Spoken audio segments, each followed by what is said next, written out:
fact of the proposition that we have more effective intelligence and prevention than we did before 9/11? How much of it is due to the fact that we have attacked the sources, the physical sources of it? And how much of it is due to the fact that all of these things together may simply not have ended terrorism? Obviously it did not, but simply displaced it to Indonesia, to Morocco, to Turkey, to Saudi Arabia, to Spain, to places in which the targets are easier and softer. Sir, we are still vulnerable, and we should accept that, and we'll always be vulnerable as long as we are a free and open society. But we have done a number of things that I hope have deterred attacks, made it harder for people to plot against the United States, and have perhaps scared them into thinking, well, we wouldn't be as successful as we might have been a couple of years ago. Creation of the Department of Homeland Security, the manner in which we took the tip-off database that Ms. Gerlich spoke about and have now used it to create a much larger database. And we're pulling all the FBI, CIA, State Department databases into one system. The fact that we have changed our visa policy significantly. We're now starting to fingerprint people coming into the country and getting a better ID on them. The fact that we have done a lot of work on our borders. The fact that we have the Transportation Security Administration that does a better job of looking at who's coming into the country at our airports and other places of entry and points of entry. So I hope that these defensive measures we have taken are deterring attacks and are giving people who might come after us pause. The Director of Central Intelligence December 1998 declaration was remarkable for its foresight and aggressiveness. But it can only have effect within a limited sphere because coordinating the U.S. government's response to the bin Laden threat was not the responsibility of the DCI or the intelligence community, but of the President and the National Security Council.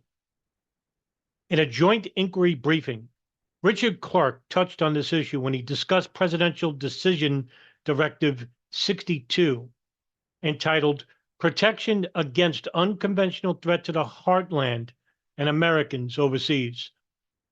That PDD, the Presidential Decision Directive, was signed by President Clinton in May 1998 for the bombings of the 2 American embassies in Africa and before the DCI's declaration of war. According to Richard Clarke, the Presidential Decision Directive created a 10-program counterterrorism initiative and assigned counterterrorist responsibilities to specific agencies. 1. Apprehension, extradition, rendition, and prosecution. 2. Disruption. 3. International cooperation. 4. Preventing terrorist acquisition of weapons of mass destruction. 5. Consequence management.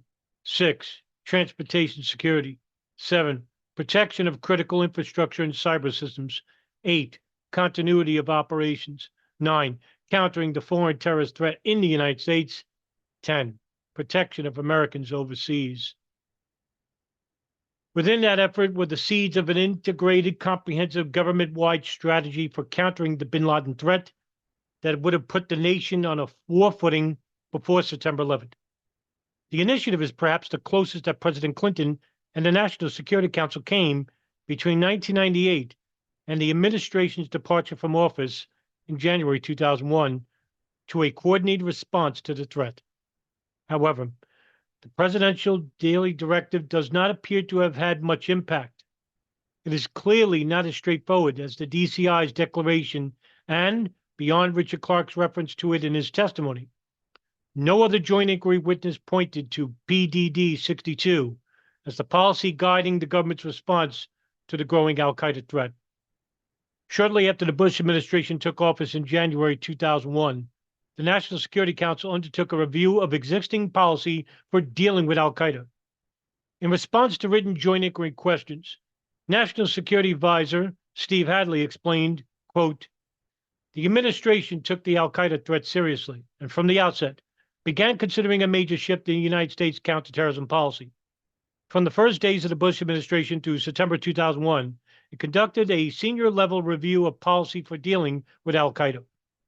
The goal was to move beyond the policy of containment, criminal prosecution, and limited retaliation for specific attacks toward attempting to roll back Al Qaeda.